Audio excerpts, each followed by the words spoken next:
meditate on the Gospel of Matthew, chapter 21, verses 23 to 27.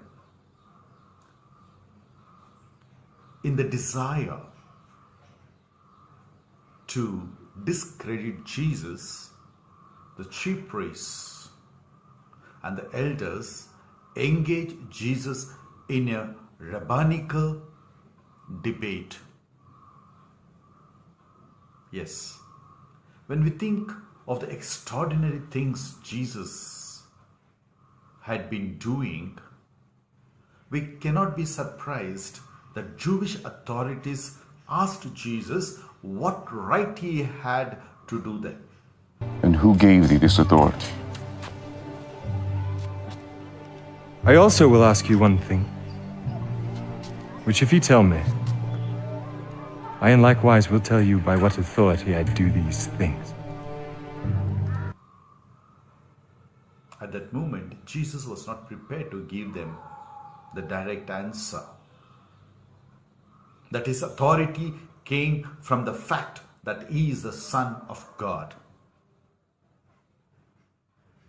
It sometimes takes more courage to keep silent and to await the necessary moment. For Jesus, everything had to be done in God's time, according to his Father's will. And the time for the final crisis for Jesus had not yet come. Even though they knew about John's ministry, they gave a wrong answer. We do not know.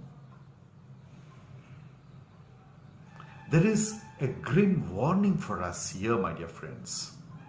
Assumed ignorance of fear and assumed ignorance of being coward is shameful. If one knows the truth, we have the obligation of telling it, what may come. We should examine ourselves. Do we have the courage to speak the truth?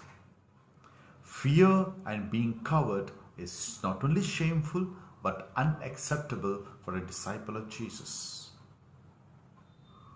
In this aspect, let us introspect ourselves and pray that we do have and should have the courage to speak the truth always, like Jesus our Lord.